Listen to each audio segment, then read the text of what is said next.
श्लोक रहेंगे Shrimad Bhagavatam first chapter first canto chapter number 8 और श्लोक संख्या है 34 ओके प्रभु जी 34 श्लोक है।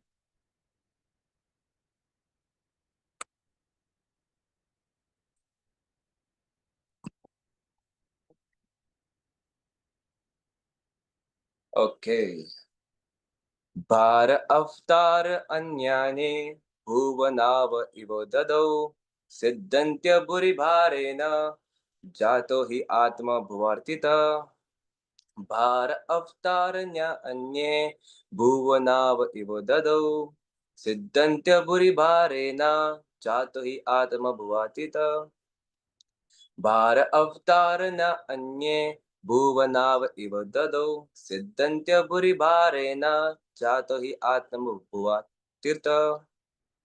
हरे कृष्णा। सो कोई रिपीट करना चाहता है?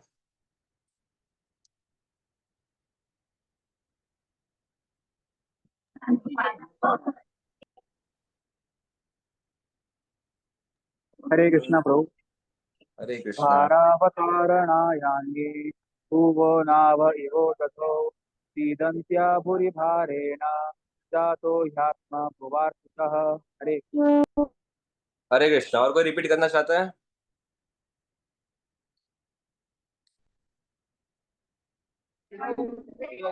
हरे कृष्णा प्रभु जी। हरे कृष्णा।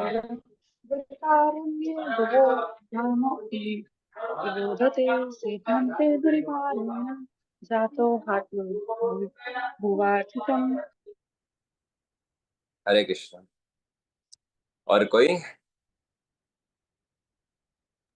हरे कृष्णा। हरे कृष्णा। भारावतारणायान्ये भुवो नाव इवो ददौ सिद्ध्यन्त्य भूरि भारेण जातो यात्मा भुवार्थितः। हरि बोल। हरे कृष्णा। और कोई रिपीट करना चाहता है? हरे कृष्णा। हरे कृष्णा। भारावतारण्यभुवनाम् इवो ददौ सीदन्त्या भूरि भारेण जातो हात्मभुवार्थितः। हरे कृष्णा। हरे कृष्णा। और कोई?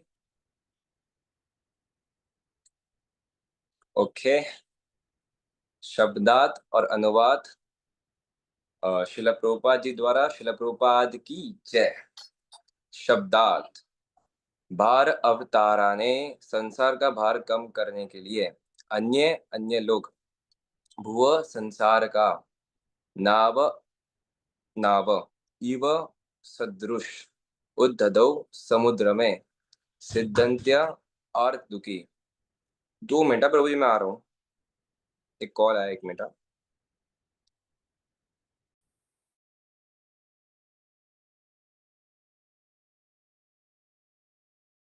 सॉरी। इव सदृश उद्धदौ समुद्र में सिद्धंत्या अर्थ दुखी भूरी अत्यधिक भारेन भार से जात उत्पन्न ही निश्चय ही आत्मभुवा ब्रह्म द्वारा आर्थित प्रार्थना किए जाने पर।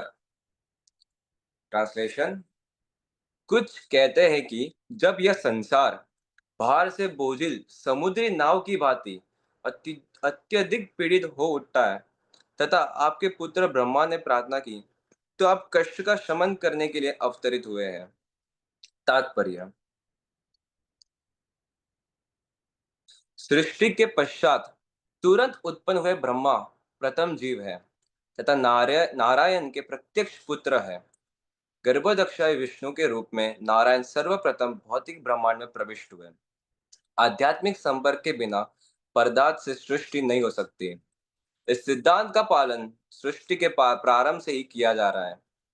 परम आत्मा ब्रह्मांड में प्रवेश कर गए और विष्णु की दिव्य नाभि से अंकुरित हुए कमल पुष्प से प्रथम जीव ब्रह्म का जन्म हुआ। इसीलिए विष्णु पद्मनाभ कहलाते हैं, ब्रह्मा आत्मभू कहलाते हैं, क्योंकि इनका जन्म माता लक्ष्मी से संपर्क के बिना साक्षात अपने पिता से हुआ था। लक्ष्मी जी नारायण के निकट उपस्थित थी और भगवान की सेवा में तन्मय थी। तो भी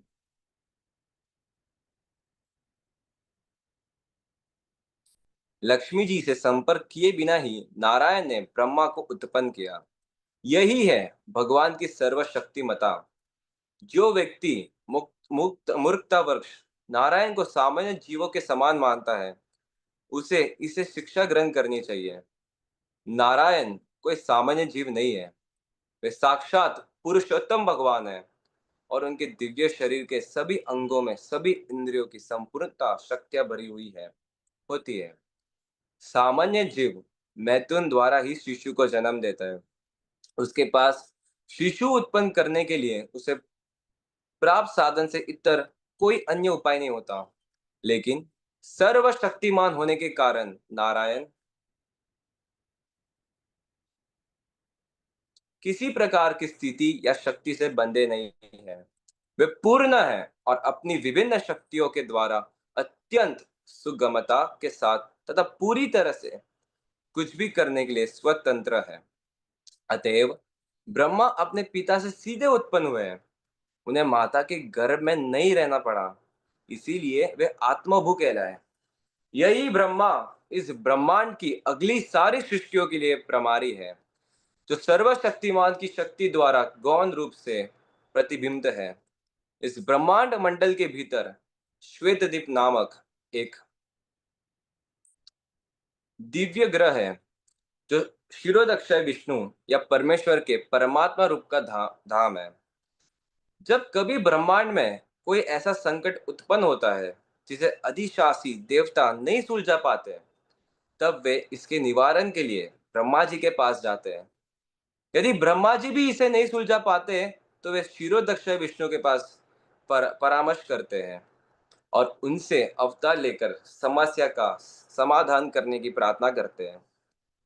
ऐसी समस्या कंस तथा अन्य राजाओं के शासन काल में उत्पन्न हुई और यह पृथ्वी असुरों के दुष्कर्मों से बोझिल हो उठी। तब अन्य देवताओं समेत ब्रह्मा ने क्षीरोदक सागर के तट पर जाकर प्रार्थना की। तब उन्हें बताया गया कि कृष्ण जी वसुदेव तथा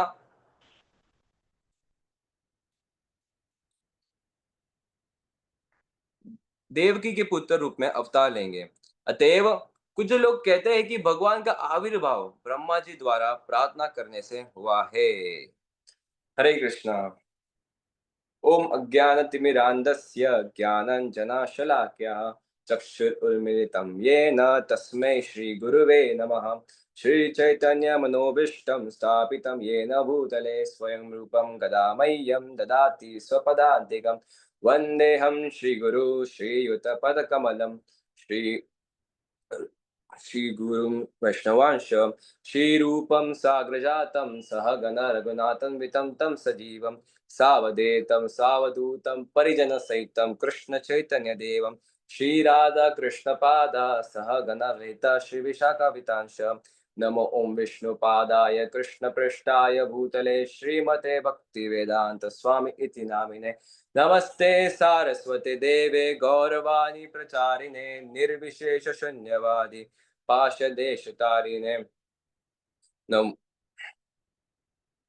नमो ओं विष्णुपादाय कृष्णपृष्ठाय भूतले श्रीमते भक्ति सिद्धांत सरस्वती इति नामिने। श्रीवासभान्वी देवी दैत्य कृपावद्ये कृष्ण संबद्ध विज्ञान दायिने प्रभवे नमः।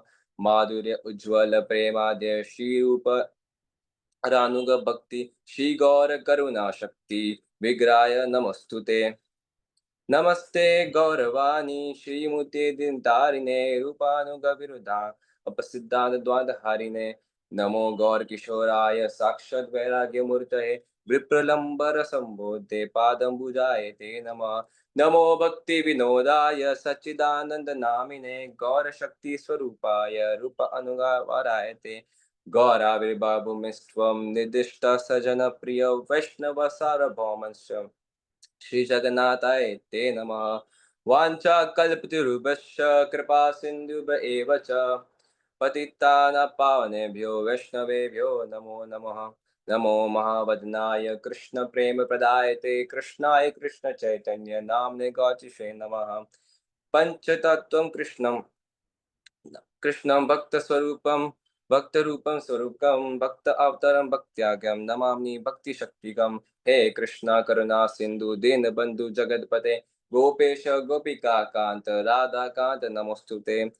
जयन्तं सुरतोपङ्गं मन्दमतगति मत्सर्वसपादम्बुजो राधा मदनमोहनो दिव्यवृन्दाय कल्पद्रुमद श्रीमद्रत्नगर सिंहासनो श्रीमद्राधशीलगोविन्ददेवी पृष्ठलीभि सेवमानस्मरामि श्रीमान् रास असारंभी वंशीवत तटस्थित कर्षन् वेणुस्वरं गोपी गोपीनाथ श्रेष्ठुत नमः। तप्त कांचन गौरांगी राधे वृंदावनेश्वरी वृषभानुसुते देवी प्रणवामि हरिप्रिय। जय श्री कृष्ण चैतन्य प्रभु नित्यानंद श्री अद्वैत गदाधार श्रीवासादि गौर भक्त वृंद। हरे कृष्णा कृष्ण कृष्ण हरे हरे हरे राम राम राम हरे हरे। हरे कृष्णा। आप सबका हार्दिक स्वागत है इस श्रीमद् भागवतम लेक्चर में, कक्षा में। आज का लेक्चर बहुत ज्यादा इंटरेस्टिंग है, बहुत अच्छा टॉपिक है। यहाँ पर रीजंस बताते हैं। जो भगवान श्री कृष्ण है वो इस धराधाम में पृथ्वी पे क्यों अवतरित होते हैं। तो कुंती मैया, प्रभुपाद जी बताते हैं, तो कुंती मैया पर डिफरेंट रीजन बता रही है, कारण बता रही है कि भगवान श्री कृष्ण इस पृथ्वी पे क्यों अवतरित होते हैं। तो कुंती मैया बोलती है कि कुछ लोग बोलते हैं कि आप देवकी मैया और वसुदेव की प्रार्थना से प्रकट होते हो। जो देवकी मैया है और वसुदेव जी है, उनने बहुत भक्ति, बहुत तपस्या की थी भगवान नारायण को अपने पुत्र रूप में पाने के लिए। तो उनकी तपस्या से प्रसन्न होकर स्वयं नारायण उनके सामने आते हैं, उनसे वर मांगने को कहते हैं। वे बोलते हैं कि मैं आपसे बहुत प्रसन्न हूँ, आपको क्या वर चाहिए। तो देवकी मैया और वसुदेव जी बोलते हैं कि हमें आपके समान पुत्र चाहिए। तो नारायण बोलते हैं कि मेरे समान तो कोई नहीं है, तो मैं ही खुद अवतर, मैं खुद प्रकट होऊंगा आपके आपके पुत्र के रूप में। तो ये एक रीजन है कि लोग बोलते हैं कि देवकी मैया वसुदेव की प्रार्थना से भगवान श्री कृष्ण अवतरित होते हैं। दूसरा रीजन बताते हैं कि भगवान श्री कृष्ण ब्रह्मा जी की प्रार्थना द्वारा प्रकट होते हैं। ब्रह्मा जी भी प्रार्थना करते हैं, अभी हमने परपोट में पढ़ा। सागर में जाकर श्वेत दीप जाकर वहां पर प्रार्थना करते हैं कि शिव दक्ष विष्णु से क्या प्रकट हो। देन तीसरा रीजन बताते हैं कि जस्ट लाइक कोई नाव रहती है, कोई बोट रहती है, अगर उसमें हम ज्यादा सामान भर देते हैं, एक्सट्रीम बहुत ज्यादा उसका हैवी वेट हो जाता है, तो कैसे जो बोट है वो डूब जाती है समुद्र में, वैसे ही जब ये पृथ्वी, अर्थ, इस संसार में जब पापी लोग की संख्या बहुत ज्यादा बढ़ जाती है, अधर्मी लोग की संख्या बहुत ज्यादा बढ़ जाती है, तो इस बोझिल पृथ्वी को बचाने के लिए, इसको खाली करने के लिए कृष्ण अवतरित होते हैं। तो ये डिफरेंट डिफरेंट रीजंस बताया है कि भगवान श्री कृष्ण क्यों प्रकट होते हैं। तो जब भी भगवान श्री कृष्ण प्रकट होते हैं तो कोई एक रीजन की वजह से प्रकट नहीं होते हैं, बहुत सारे वो मिशंस कंप्लीट करने आते हैं। ठीक है, जब वो प्रकट होते हैं तो बहुत सारे मिशंस वो एक एक बार अवतरित होकर बहुत सारे मिशंस कंप्लीट कर लेते हैं।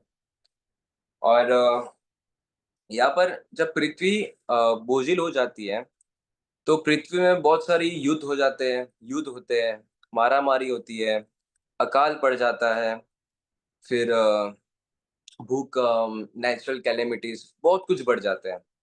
क्योंकि जब पृथ्वी पे भार बढ़ जाता है पापियों लोगों का, तब ये सब हाल होता है पृथ्वी का। क्योंकि पृथ्वी में यहाँ संभाल नहीं पाती इतना बोझ, इसलिए कृष्ण भगवान आते हैं। ये डिफरेंट रीजंस है यहाँ पर वर्णन होते हैं। तो जो ये हमारी पृथ्वी है, प्लैनेट अर्थ, वो यूनिवर्स में तैर रही है, फ्लोट कर रही है।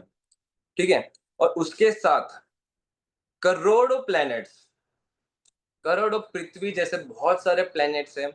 करोड़ों मतलब अनलिमिटेड, उसकी कोई ऐसा परफेक्ट नंबर नहीं है, अनलिमिटेड प्लैनेट्स पृथ्वी के साथ फ्लोट कर रही है यूनिवर्स में। और हर एक प्लैनेट में विशाल पर्वत है, विशाल समुद्र है, बहुत सारे बिल्डिंग्स है। तो सोचो कितना भार रहेगा पृथ्वी पे।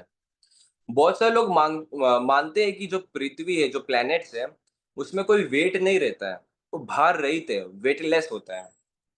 बट ऐसा नहीं है। जो प्लैनेट्स है उसका बहुत सारा वेट रहता है। जस्ट लाइक फॉर एग्जांपल कि एक इंसान का वेट देख लो कितना होता है। एवरेज इंसान का वेट 60 to 70 किलोज रहता है। ठीक है। अब कोई एक इंसान तो इस धरती पे नहीं है।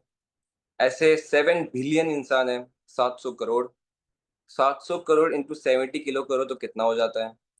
फिर बाद में अपने बिल्डिंग्स है, पर्वत है, इतना बड़ा विशाल महासागर है, डिफरेंट डिफरेंट सीनरी है, बहुत कुछ है। ये सब मिला के जस्ट इमेजिन करो कितना इस पृथ्वी का वेट रहेगा।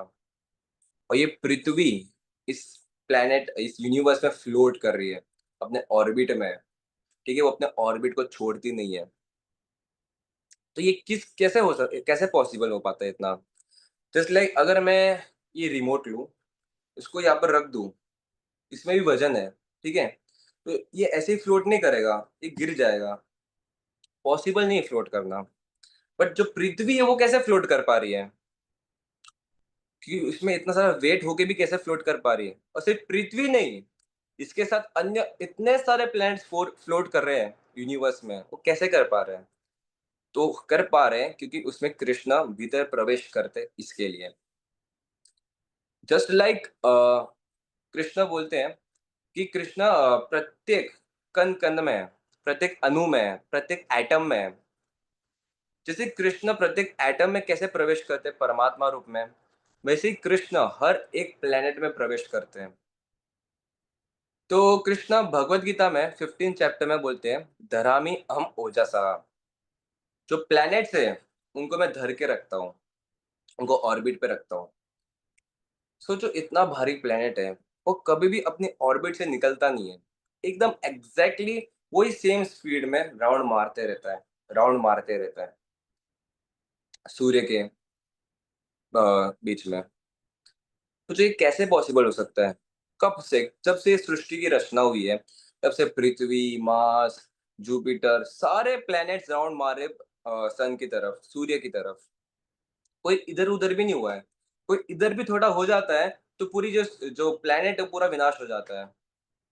तो इतने अच्छे जो सिस्टमैटिक चल रहा है वो कृष्ण की एनर्जी की वजह से चल रहा है। कृष्ण उसके अंदर भीतर प्रवेश कर चुके हैं इसके लिए। तो ये भगवान श्री कृष्ण की क्रिएशन है, इतनी अद्भुत क्रिएशन है। तो ये जो प्लैनेट्स है वो वेटलेस नहीं है, इनमें बहुत सारा वेट रहता है।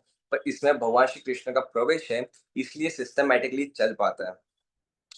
तो इसको हम ऐसा एक एग्जांपल से समझ सकते हैं कि जस्ट लाइक अगर कोई व्यक्ति समुद्र में है, नदी में है, ठीक है, और वो तैर रहा है, जब तक उसके अंदर प्राण है तो वो तैरता है, ऊपर समुद्र के ऊपर रहता है, नदी के ऊपर रह पाता है। ठीक है, जब तक उसके अंदर प्राण है।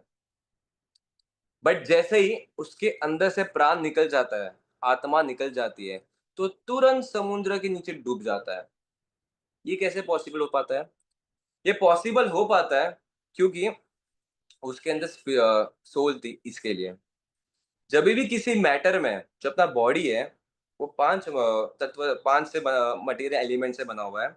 वो है भूमि, अपो, अनल, वायु, अर्थ, वाटर, फायर, ईदर, एयर। ठीक है। तो इन सब भौतिक चीजों से अपना पूरा बॉडी बना हुआ है। ठीक है। और ये मैटर कहलाता है। ये मैटर है और मैटर हमेशा डेड रहता है, उसमें चेतना नहीं रहती है। बट इस मैटर में आत्मा रहती है, इस आत्मा की वजह से ये बॉडी चल पाती है, इसमें कॉन्शियसनेस आ पाती है, चेतना आती है। हमें फीलिंग्स, हमारे अंदर फीलिंग्स आती है। बहुत सारे फीलिंग्स, अनेक अनेक फीलिंग्स रहती है हमारे बॉडी, ह्यूमन बॉडी के अंदर। खुश होना, रोना, दुख होना, डिप्रेशन में जाना, एडवेंचरस, फिर बहुत सारे अनेक अनेक हमारे इमोशंस रहते हैं। वो सब इमोशंस कहाँ से आ रही है? वो प्राण कहाँ से आ रहे हैं? वो आ रही है आत्मा से। आत्मा क्या है? भगवान श्री कृष्ण का अंश है। मम एव अंश जीव लोके जीव भूत सनातन। कृष्ण बोलते हैं भगवत गीता में, मम एव, बस मेरा, सिर्फ मेरा ही ये अंश है आत्मा। हम कृष्णा के, हम सब जो भी है, हम सब कृष्ण के अंश है। जो आत्मा होती है वो परमात्मा के अंश होती है। तो हम सब उनके अंश हैं। और जो हम इस मैटर में घुसे हुए तो इसलिए मैटर चल पाती है। तो वैसे ही हम देखते हैं जब हम कोई नदी में रहते हैं, समुद्र में रहते हैं, तो हम तैर पाते हैं, हम उसके ऊपरी भाग में आ पाते हैं। पर जैसे ही यहाँ से प्राण निकल जाते हैं, सोल निकल जाती है, वैसे ये बॉडी अपने आप डाउन आ जाती है। इसका एक और एग्जांपल आता है कि जब कोई छोटा बच्चा होता है, ठीक है? तो उसको हम एक हाथ से उठा सकते हैं, जब उसके अंदर प्राण होते हैं। बट जैसे ही उस छोटे बच्चे के अंदर से प्राण निकल जाते हैं, तो बच्चा भारी हो जाता है। क्यों होता है? क्योंकि जो स्पिरिचुअल पावर, जो सोल रहती है, वो डेड मैटर को थोड़ा हल्का कर लेती है, ठीक है? ये पावर होती है। आपने देखा होगा कि जब कोई व्यक्ति प्राण त्याग देता है, शरीर त्याग देता है, जब उसको लेके जाते हैं, तो उसका ना जो भार है, बहुत ज़्यादा भारी हो जाता है, जो उसका शरीर है बहुत ज़्यादा भारी हो जाता है। क्यों हो जाता है? क्योंकि जो डेड मैटर है, उसका वज़न बहुत रहता है, और जब उसके अंदर आत्मा रहती है, तो बहुत ज़्यादा लाइट फ़ील होता है उसको। तो ये होता है, जब तक हम आध्यात्मिक उन्नति नहीं करते हैं, जब तक हम स्पिरिचुअल प्रोग्रेस नहीं करते हैं, तो जो हमारा मटीरियल भार है, जो भौतिक संसार का भार है, हम उसको कम नहीं कर पाएँगे। भौतिक संसार का भार क्या है? काम, क्रोध, लोभ, जन्म, मृत्यु, जरा, व्याधि, ये जितने भी प्रॉब्लम्स हैं, ये जो भारी है हमारे लाइफ के अंदर, तो जब तक हम आध्यात्मिक उन्नति नहीं करते हैं, स्पिरिचुअल प्रोग्रेस नहीं करते हैं, तब तक हम इससे मुक्त नहीं हो पाएँगे। और एक और वर्णन आता है कि जो हमारा शरीर है, प्रभुपाद जी बताते हैं, वो वायु में नहीं तैर सकता, ठीक है? हमारे अंदर शक्तिमान जैसे पावर नहीं है कि हम अपने बॉडी को ऊपर उठा सकते हैं, ऊपर हम घूम सकते हैं, या फिर बहुत सारे कार्टून में आता है, सुपरमैन, बैटमैन, ठीक है? उतना पावर हमारे अंदर रियल लाइफ में प्रैक्टिकल नहीं है कि हम बॉडी को लेके ऊपर उड़ सकें, ठीक है? उड़ के घूम सकें। बट जो सोल रहती है, जो आत्मा रहती है, वो इतनी हल्की रहती है, जैसे ही कोई अपना शरीर त्याग देता है, तो तुरंत ही वो आध्यात्मिक जगत, वैकुंठ धाम, गोलोक वृंदावन धाम पहुंच जाती है। त्यक्ता देहम पुनर्जन्म नैति माप इति सो अर्जुना। अपना देह त्याग के, अपना मटेरियल बॉडी त्याग के वो तुरंत पहुंच जाती है वो आध्यात्मिक जगत में।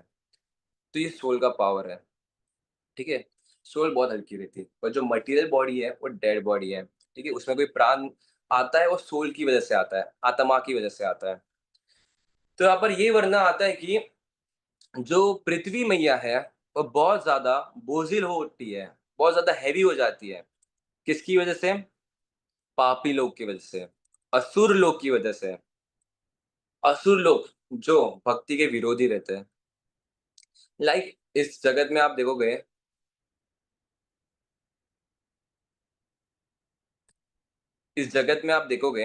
कि जितने भी लोग हैं, मोस्ट ऑफ सब नास्तिक ही है।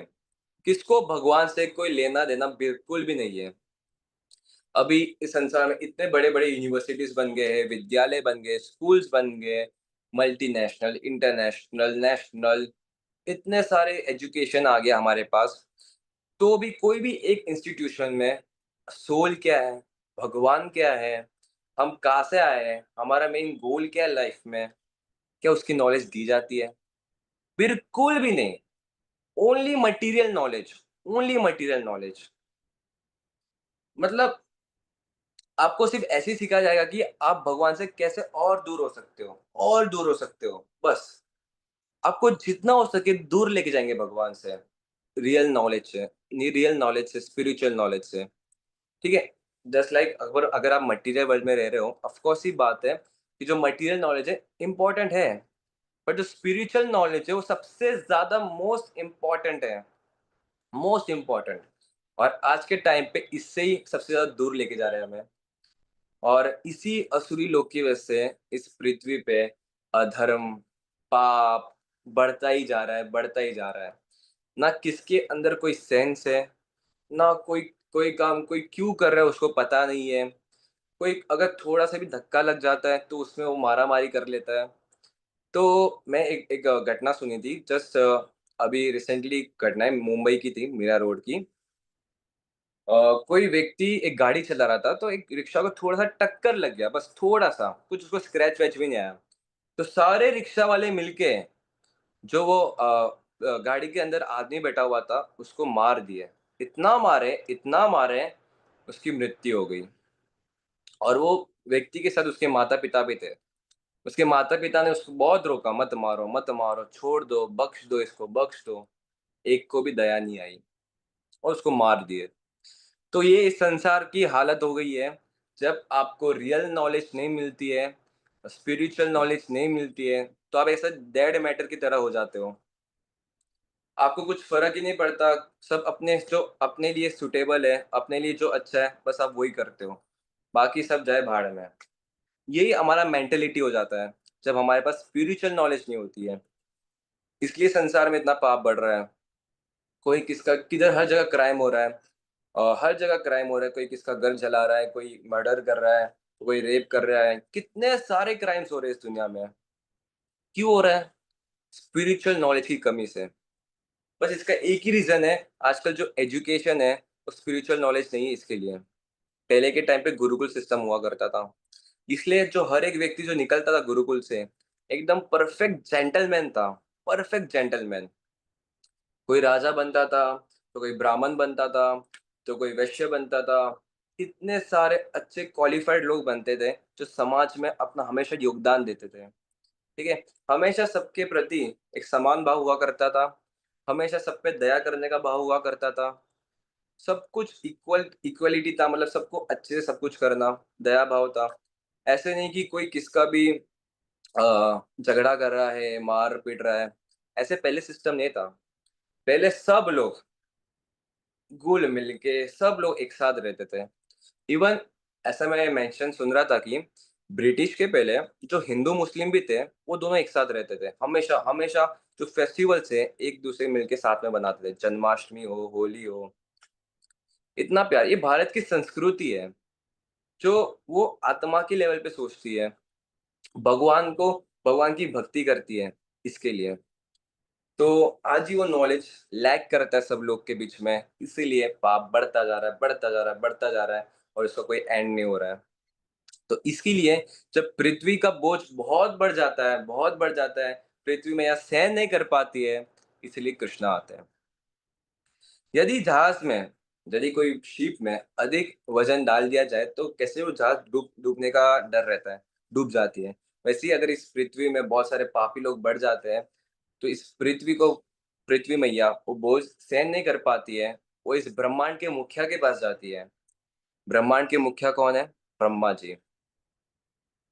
ब्रह्मा जी इस ब्रह्मांड के मुखिया है। तो पृथ्वी मैया उनके पास जाती है और कहती है कि अ, संसार में पाप बहुत बढ़ गया है, बहुत ज़्यादा अधर्म हो रहा है, प्लीज़ मेरी रक्षा करिए। तो ब्रह्मा जी सारी देवी-देवताओं के साथ जाते हैं श्री विष्णु जी के पास प्रार्थना करने। इसलिए भगवान श्री कृष्ण भगवद्गीता में कहते हैं, यदा यदा हि धर्मस्य ग्लानिर्भवति भारत, अभ्युत्थानम् अधर्मस्य तदात्मं सृजाम्यहम्। जब जब धर्म की हानि होती है, ग्लानि होती है, जब जब अधर्म बढ़ता है, हे भरतवंशी, तब तब मैं इस पृथ्वी पे अवतरित होता हूँ, हर युग में अवतरित होता हूँ।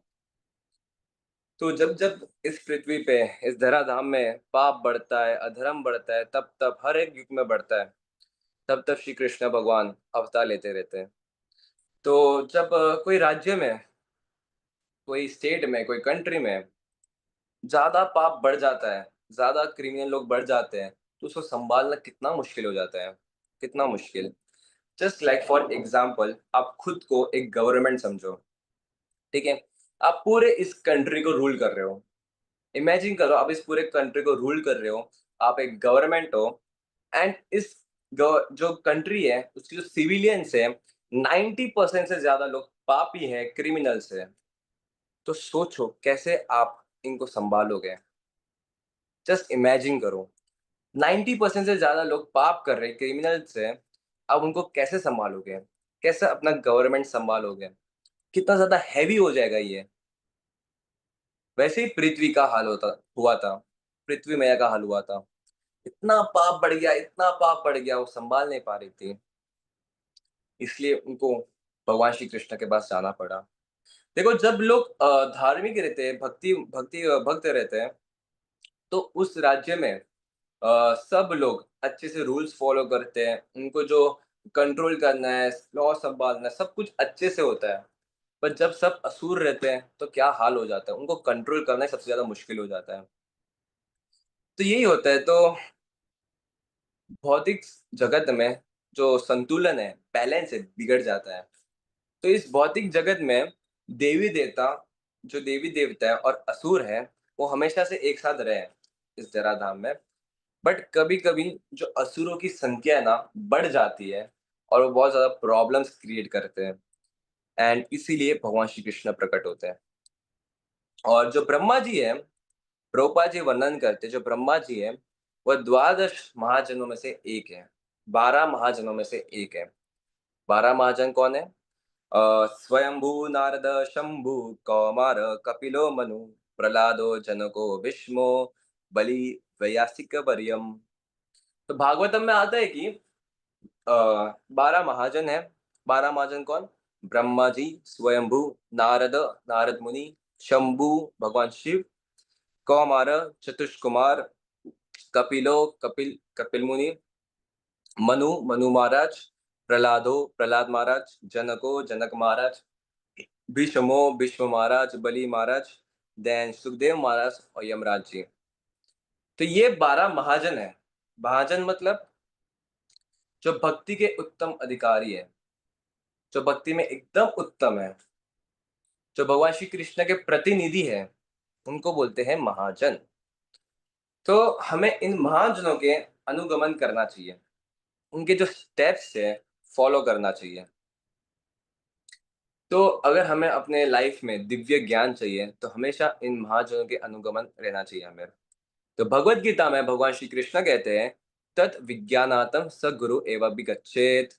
अगर आपको स्पिरिचुअल नॉलेज चाहिए, अगर आपको नॉलेज चाहिए भक्ति के बारे में, भगवान के बारे में, देन आपको गुरु को अप्रोच करना पड़ेगा। बिना गुरु के अप्रोच किए बिना आप नॉलेज नहीं प्राप्त कर पाओगे, पॉसिबल ही नहीं है। आपको लगता है कि आप घर पे बैठ के यूट्यूब पे सर्च मार के भक्ति कैसे करते, आ- आपको जो नॉलेज मिल जाएगी, थोड़ी बहुत नॉलेज मिल जाएगी, पर जब तक आप प्रैक्टिकली अप्रोच नहीं करते हो उनको, जो रियल नॉलेज है आपको नहीं मिल पाएगी और उससे दूर ही रहोगे। अब वो नॉलेज को पचा नहीं पाओगे जब तक गुरु का आशीर्वाद नहीं मिलता, वैष्णव की कृपा नहीं मिलती। जब तक आप वैष्णव की सेवा नहीं करते हो तब तक वो कृपा नहीं मिलती हमें। जो हमें तद विज्ञानातम सद गुरु एवं भी गच्छित, हमें गुरु को अप्रोच करना चाहिए, हमें उनसे क्वेश्चंस पूछना चाहिए, आध्यात्मिक क्वेश्चंस, हम कैसे स्पिरिचुअल आगे बढ़ सकते हैं। तो यहाँ पर वर्णन आता है कि जो श्री कृष्ण है वो आदि गुरु है। आदि गुरु मतलब उनसे ही सब गुरु आते हैं, वो प्रथम गुरु है कृष्ण भगवान। तो जिस तरह कृष्ण ने अर्जुन को नॉलेज दी थी भगवत गीता की, वैसे ही कृष्ण ने ब्रह्मा जी को नॉलेज दी थी।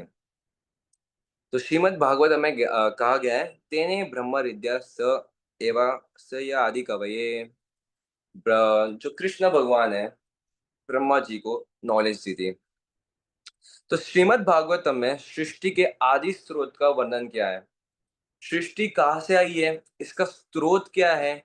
एक जो आजकल लोग बोलते हैं ना, ये जो यूनिवर्स है वो बिग बैंग से आया है। बट अभी रिसेंटली जो साइंटिस्ट है वो बिग बैंग थियरी को डिसअप्रूव कर रहे हैं, क्योंकि बिग बैंग थियरी अभी अप्रूव नहीं हो पा रही है। अभी एक और नई थियरी आने वाली है, अभी जस्ट मैं रिसेंटली चेक किया। तो जो साइंटिस्ट की जो थियरी है हमेशा बदलती रहती है, हमेशा बदलती रहती है।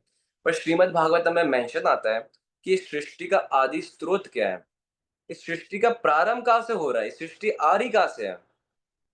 जस्ट लाइक कोई भी चीज है, उसका जन्म होता है, वो थोड़ी देर ठहरता है एंड देन उसका प्रलय हो जाता है, चला जाता है। फॉर एग्जाम्पल जो हमारा मटीरियल बॉडी है, जो हमारा शरीर है, उसका कभी एक ना एक टाइम पे एक डेट पे जन्म होता है। वो कुछ वर्षों तक रहता है, 10 20 30 40 50 60, एंड देन उसके बाद तो समाप्त हो जाता है। तो वो आता कहाँ से है, उसके बाद वो जाता कहाँ पर है, और जो इस शरीर में जो प्राण शक्ति वो कहाँ से आती है, उसको प्राण शक्ति मिलती कहाँ से है, उसका स्रोत क्या है। तो ये सब जो चीजें हैं कहाँ से आ रही है, इसका आदि क्या है, और श्रीमद् भागवतम में मेंशन होता है। तो क्या आपको लगता है ये जो चीजें जो आ रही है, क्या वो एक अंधे स्रोत से आ रही है, मतलब या फिर कोई ऐसी ये जो चीजें आ रही है, आत्मा, बॉडी, मटेरियल एलिमेंट्स, क्या वो शून्य से आ रही है? क्या वो जीरो से आ रही है? जस्ट इमेजिन करो, ये जो इतना बड़ा यूनिवर्स है, इतना पर्वत है, महासागर है, बॉडी है, सब कुछ है, क्या वो एक शून्य से आ रही है? नहीं ना। मूर्ख लोग मानते हैं शून्य से आ रही है, ये जीरो से आ रहा है सब कुछ, ऐसे मूर्ख लोग मानते हैं। तो ऐसे लोग को श्रीमद् भागवतम में मूर्ख का है। ये सब जो चीजें यूनिवर्स है, जो सृष्टि है, वो शून्य से कैसे आ सकती है? इसका क्या प्रमाण है? किंतु मूर्ख लोग अंधे हैं, वो ये दावा करते हैं कि ये सब कुछ शून्य से आया है। बट श्रीमद् भागवतम बताता है कि इसका आदि स्रोत क्या है, उसका स्वभाव क्या है, वो वस्तुएं निकलती कहाँ से, वो कहाँ विद्यमान होती है। इस सब का स्रोत भागवतम में मेंशन है। और ये भागवतम में प्रथम श्लोक में, प्रथम स्कंद में मेंशन आता है कि जन्माद असयता, जन्मात असयतोवन्यात इतरत शावस अभिज्ञः। तो यहाँ पर अभिज्ञ शब्द का सूचित किया जाता है। अभिज्ञ शब्द मतलब क्या होता है? पूर्णतया विज्ञ। जो ज्ञ है, अभिज्ञ जो शब्द है, ज्ञ का अर्थ होता है ज्ञान, और अभि का अर्थ होता है विशिष्ट। अभिज्ञ, अभिज्ञ का अर्थ होता है विशिष्ट ज्ञान, पूर्ण नॉलेज, पूर्ण नॉलेज, फुल नॉलेज। बट जो हम लोग हैं, हमें पर्याप्त नॉलेज है, लिमिटेड नॉलेज है। हमें पता नहीं हम कहाँ से आ रहे हैं, इसके बाद हम कहाँ जाएंगे, हमें कुछ नहीं पता रहता है। बट जो हमारे जो स्रोत है, हमारे जो आदि है, वो अभिज्ञ है, वो पूर्ण नॉलेज है, उनके पास फुल नॉलेज है, हम कहाँ से आ रहे हैं, हम किधर जाएंगे, क्योंकि वो हमारे स्रोत है, हमारे सोर्स है। ठीक है। तो जस्ट आप इमेजिन करो, जो सृष्टि है, अगर जो पूरा यूनिवर्स है, जो अपना ब्रह्मांड है, उसको आप बारीकी से देखोगे ना, बड़े से बड़ा नास्तिक भी आस्तिक बन जाएगा। कितना अच्छे से इसको सूक्ष्म रूप से डिजाइन किया हुआ है। जस्ट लाइक आप रोज देख रहे हो कि सूर्य उगता है, हमेशा हर दिन उगता है। कभी भी उसने वीकेंड नहीं मारी, कभी भी उसने वेकेशंस नहीं लिया, कभी भी उसने ऐसा नहीं बोला कि मैं अपने बच्चों के समर वेकेशन से गोवा जाओ, मनाली जाओ घूमने। कभी नहीं बोला। जब से सृष्टि प्रारंभ हुई है, तब तक सूर्यदेव हमेशा सूर्य उदय हो रहा है, हमेशा अस्त हो रहा है। 0.1 सेकेंड, 0.0001 सेकेंड का भी अंतर नहीं आता है। तो कितना परफेक्टली सब कुछ डिजाइन किया गया है। जस्ट लाइक आप एक बीज ही देख लो, जो बीज होता है, सीड होता है, उसके अंदर एक पूरा पेड़ होता है, पूरा पेड़। एक बरगद के बीच में पूरा बरगद का पेड़ होता है, एक मैंगो के बीच में पूरा पेड़ उग जाता है, और उस पेड़ पे अनेकों मैंगो आते हैं। उस अनेकों मैंगो में अनेकों बीज होते हैं। हर एक कितने सारे मैंगो, अनेक बीज होंगे, और अनेक बीज हम बोएंगे तो अनेक और ट्रीज आएंगे। पूरा एक बीज से जंगल बन सकता है। सोचो, जो कृष्ण ने इतना, क्या टेक्नोलॉजी कृष्ण का, सिर्फ एक बीच में पूरा एक जंगल बसा दिया है। पूरा जंगल बना सकते हैं अगर पूरा हर एक बीच को बोए बोए बोए तो। ये कृष्ण की टेक्नोलॉजी। अब खुद का ह्यूमन बॉडी देख लो ना। आप जब कुछ खाना खाते हो, क्या आप उसको डाइजेस्ट करते हो? क्या वो अपने आप डाइजेस्ट होता है? क्या जब आप खाना खाते हो, तो आप खुद के आप पेट में बाइल जूस छोड़ते हो, डाइजेस्टिव जूस छोड़ते हो, ऐसा करके छोड़ते हो आप? नहीं ना। तो उसको कौन छोड़ रहा है डाइजेस्टिव जूस को? उसको पचा कौन रहा है? वो पच भी जाता है, बाद में पूरा खून सब हार्ट में सप्लाई हो जाता है, और हार्ट पूरा हर एक अंग को सप्लाई करती है खून, हर एक अंग को। तो इस जो सिस्टम है हमारे अंदर, कौन लगाया है? जो फूल है, इतना सुंदर फूल होता है, उसके अंदर से कितनी खुशबू आती है, कितना प्यारा लगता है। जो नेचर है, जो बारिश का सिस्टम देख लो, जो क्लाउड्स बनते हैं, जो सॉल्टी वाटर रहता है, उसमें से क्लाउड बनते हैं, क्लाउड ऊपर जाते हैं, देन जहाँ पर बारिश होती है, नदी बनती है। इतना अच्छा है। जो फिर कोकोनट ट्रीज देख लो, जो कोकोनट ट्रीज रहते हैं वो सी के बाजू में रहते हैं, जो नमकीन होता है। तो कोकोनट ट्रीज नमकीन वाटर अपने अंदर लेते हैं, और वो जो नमकीन वाटर एकदम ऊपर जाता है, उसके अंदर नारियल रहता है, उसके अंदर शुद्ध मीठा पानी आता है। तो उसके अंदर मोटर कौन लगाई? तो इतना अच्छा क्रिएशन है। कोई इसको सिर्फ क्रिएशन को ही बारीकी से देखे ना, वो अपने आप सोचेगा, वो अपने आप बोलेगा कि इसके पीछे कोई ना कोई क्रिएटिव ब्रेन है जिसने इसको बनाया है।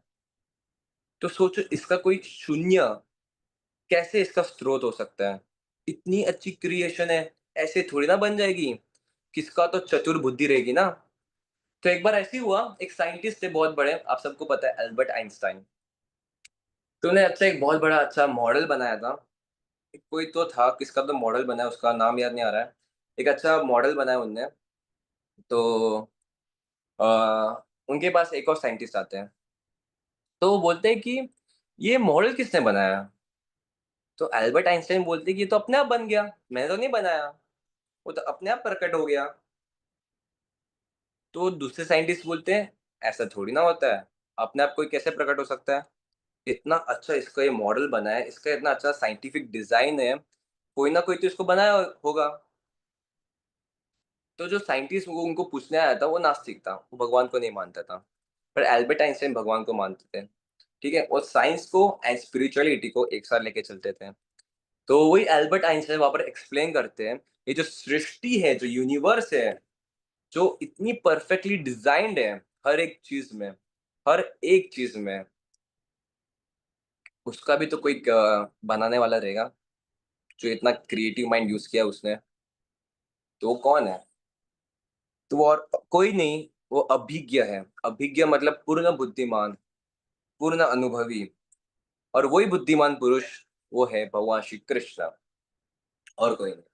जन्माद असह्यतः, भगवान श्री कृष्ण बोलते हैं सब कुछ जो इस संसार में तुम जो भी चीजें देख रहे हो, स्पिरिचुअल हो, मटेरियल हो, सब कुछ का सोर्स, सब कुछ मेरे से ही आ रहा है। एवरीथिंग, छोटी से छोटी चीजें, बड़ी से बड़ी चीजें, सब कुछ भगवान श्री कृष्ण से उत्पन्न हो रहा है। बिना भगवान श्री कृष्ण से कुछ उत्पन्न नहीं हो सकता, कुछ भी नहीं। सबका जन्म कृष्ण से ही हो रहा है, सब कुछ कृष्ण से ही आ रहा है, और कोई इसका स्रोत नहीं है, नहीं है, नहीं है। कृष्ण बोलते हैं भगवत गीता में, हम सर्वस्य प्रभाहो मत्तम सर्वस्य प्रवर्तति, मैं ही सबका कंट्रोलर हूँ और मुझसे ही सब कुछ आ रहा है। तो ये जो बुद्धिमान पुरुष है जिसने ये सब कुछ बनाया है, यही बुद्धिमान पुरुष ब्रह्मा जी को ज्ञान देते हैं, आदि कवि को ज्ञान देते हैं। ब्रह्मा जी को आदि कवि को ज्ञान देते हैं। तो जो ब्रह्मा के भी आदि स्रोत है भगवान कृष्ण, वे हमेशा उनके संपर्क में रहते हैं। तो जब इस संसार की रचना हुई थी, तो ब्रह्मा जी प्रथम जीव थे। उनके अलावा इस संसार में और कोई नहीं था। बस वो एकमात्र जीव थे इस पूरे वर्ल्ड में, पूरे यूनिवर्स में। तो जब भी हमें ज्ञान लेना होता है, जब भी हमें नॉलेज लेना होता है, तो हमें किसी दूसरे व्यक्ति की आवश्यकता पड़ती है जो हमें नॉलेज दे। ठीक है, जब भी हम एबीसीडी सीखे थे, तो हम खुद के दम पे नहीं सीखे थे। हमें कोई टीचर ने सिखाया था एबीसीडी, कोई गुरु ने सिखाया था एबीसीडी। हमें कोई हमारा कुछ भी नॉलेज हो, हमें एक दूसरे व्यक्ति के पास जाना पड़ता है वो नॉलेज को लेने के लिए, तभी हमें वो नॉलेज मिलती है। बट जो ब्रह्मा जी थे, वो अकेले थे इस पूरे संसार में, और कोई नहीं था। आपको पता उनको नॉलेज कहाँ से मिली? उनको नॉलेज अपने हृदय में ही मिल गई। उनको कैसे मिली नॉलेज? वो कृष्ण से मिली। कृष्ण के भागवतम में आते हैं, तेने ब्रह्म हृदय आदि कवये। तेने तेने मतलब कृष्ण, कृष्ण ने ब्रह्मा जी के हृदय में जो वेदास का जो नॉलेज है, सब कुछ नॉलेज है, वो प्रकट कर लिया ब्रह्मा जी के हृदय में। क्योंकि कृष्ण तो सबके हृदय में बैठे हुए हैं, सर्वचहा हृदय सा निविष्टो। कृष्ण हर एक के हृदय में बैठे हुए हैं। तो कृष्ण हृदय के थ्रू, हृदय के कनेक्शन के थ्रू ब्रह्मा जी को सारा वैदिक नॉलेज दे दिया था। ये कृष्ण की पावर है। ठीक है, तो वैदिक ज्ञान पर, जो वैदिक नॉलेज है, वो हर एक को दिया जाता है, उसमें कोई भेदभाव नहीं होता कि इसको नहीं दिया जाएगा, इसको नहीं दिया जाएगा। वैदिक नॉलेज इज फॉर एवरीवन, क्योंकि जो भगवान श्री कृष्ण है सबके हृदय में बैठे हुए हैं, और सब भगवान श्री कृष्ण के अंश है। जो वेदास का नॉलेज है, भगवत गीता का नॉलेज है, स्पिरिचुअल नॉलेज है, वो सबके लिए है। वो किसी एक विशिष्ट जाति या विशिष्ट क्लास ऑफ पीपल के लिए नहीं है, वो हर एक पीपल के लिए है। ठीक है, तो किंतु उस ज्ञान को प्राप्त करने की योग्यता भी तो होनी चाहिए। जो हम नॉलेज प्राप्त कर रहे हैं उसके हमारे पास क्वालिफिकेशंस भी होनी चाहिए। जस्ट लाइक जो एक एग्जांपल आता है महाभारत में एकलव्य का, तो एकलव्य के पास क्वालिफिकेशंस नहीं थी। एकलव्य गए थे गुरु द्रोणाचार्य के पास, मुझे नॉलेज ये शास्त्र विद्या चाहिए। पर द्रोणाचार्य ने उनसे सबसे पहले प्रश्न किया कि तुम इस विद्या का किधर यूज करोगे? तो वे बोलते कि मैं इस विद्या का पांडवों का भी और कौरवों का भी नाश कर लूंगा और खुद का राज्य स्थापित करूंगा और अधर्म फैलाऊंगा। ये एकलव्य का गोल था। तो इसलिए द्रोणाचार्य जी ने एकलव्य को बोला अंगूठा काटने के लिए, ताकि अगर उसका अंगूठा सही सलामत रहता तो और अधर्म फैलाता वो बहुत ज्यादा। तो जो भी नॉलेज प्राप्त करनी रहती है तो गुरु हमेशा उसका उद्देश्य पूछते हैं, इसका क्या उद्देश्य होगा, तब जाके वो अगर वो क्वालिफाइड है उसको नॉलेज दी जाती है। अगर क्वालिफाइड नहीं उसको क्वालिफाइड बना दिया जाता है, फिर जाके वो नॉलेज उसको प्राप्त होती है। तो जो भगवान श्री कृष्ण है हम सबके हृदय में रहते हैं परमात्मा के रूप में, और ऐसा चैत्य गुरु हमारी सहायता करते हैं और बाहर से हमें गुरु प्रदान करते हैं, और गुरु हमारी सहायता करते हैं हम भगवान श्री कृष्ण के पास कैसे पहुंच सकते हैं। तो जो ब्रह्मा जी है, उनको श्री कृष्ण से ज्ञान मिला। तो चार प्रामाणिक वैष्णव संप्रदाय है। जो चार संप्रदाय है वो है भगवान शिव जी का रुद्र संप्रदाय, ब्रह्मा जी का वो है ब्रह्मा मध्व गौड़ीय वैष्णव संप्रदाय, फिर है लक्ष्मी जी का श्री वैष्णव संप्रदाय, देन है कुमार संप्रदाय। तो ये चार प्रामाणिक वैष्णव संप्रदाय है। जो इस चार प्रामाणिक वैष्णव संप्रदाय में भक्ति करता है, नॉलेज प्राप्त करता है, वो ही श्री भगवान श्री कृष्ण की प्रामाणिक भक्ति कर पाता है। बाकी इधर उधर के बहुत सारे स्पिरिचुअल बाबास घूमते रहते हैं, खुद को भक्त मानते हैं, खुद से नॉलेज बताते हैं वेदों की, भगवत गीता की, स्क्रिप्चर्स की, खुद से नॉलेज बताते हैं, खुद अपने आप से इंटरप्रेट कर लेते हैं, तो वो प्रामाणिक नहीं होते हैं। अब उनके पास जाओगे, उनकी शरणागति लोगे, तो आपको प्रामाणिक नॉलेज नहीं मिलेगी, ऑथराइज नॉलेज नहीं मिलेगी भगवान श्री कृष्ण की, एंड आपको भगवान श्री कृष्ण की भक्ति भी प्राप्त नहीं होगी। हमें लगेगा कि हम जो वो कर रहे हैं उनके पास रह के हमें मजा आ रहा है, हमें आनंद आ रहा है, बट वो कितने टाइम तक रहेगा? जब तक आप एक प्रामाणिक गुरु के शरण में नहीं हो, तब तक आपको भगवान श्री कृष्ण की भक्ति मिलना असंभव है, पॉसिबल ही नहीं है। कि भगवान कृष्ण ने जो संप्रदाय बनाया है, वो उनकी भक्ति की जो भक्ति करना चाहते हैं सीरियस उनके लिए बनाया है, ताकि वो संप्रदाय में आए तो इस संप्रदाय के जो प्रतिनिधि है उनके पास पहुंचे, उनसे ज्ञान ले और मेरे पास आ पाए। ये भगवान श्री कृष्ण ने ही बनाया हुआ है। और हम भगवान श्री कृष्ण की भक्ति करना चाहते हैं और उनके संप्रदाय में नहीं रहना चाहते हैं, तो हम भगवान श्री कृष्ण को कैसे प्राप्त करेंगे? जो भगवान श्री कृष्ण इतने अच्छे संप्रदाय system बनाया है, उसको हमें फॉलो करना चाहिए। तो इन चार प्रामाणिक वैष्णव संप्रदाय के, हमें हम कोई भी हो, कोई भी चार प्रामाणिक वैष्णव संप्रदाय हो, उनके जो प्रतिनिधि है, जो हमें नॉलेज लेनी चाहिए भक्ति के बारे में, तभी हम स्पिरिचुअल लाइफ में एडवांस कर पाएंगे। तो इसलिए बोझिल हो जाती है तो पृथ्वी मैया ब्रह्मा जी के पास जाती है, क्योंकि वो एक आचार्य है हमारे। ब्रह्मा जी के पास जाती है, ब्रह्मा जी विष्णु जी के पास जाते हैं और विष्णु से प्रार्थना करते हैं कि आप अवतरित हो। तो इसलिए भगवान प्रकट होते हैं और पृथ्वी का जो भार है उसको हल्का करते हैं। तो जब श्री कृष्ण प्रकट होते हैं तो वो अपने भक्तों की रक्षा करने के लिए और असुरों का वध करने के लिए प्रकट होते हैं। ये दूसरा रीजन बता रहे हैं कि अगर जो आपने नारायण फॉर्म देखा होगा भगवान श्री कृष्ण का, जो चतुर्भुज रहता है, चार हाथ रहते हैं उसमें, तो उसमें जो दो हाथ हैं, एक हाथ में चक्र रहता है, दूसरे हाथ में गदा रहता है, वो है भक्तों की रक्षा करने के लिए, असुरों का वध करने के लिए। और जो बाकी के दो हाथ हैं, उसमें एक में कमल रहता है और दूसरे में शंख रहता है, वो वो जो उनके भक्त हैं उनके ऊपर कृपा करने के लिए।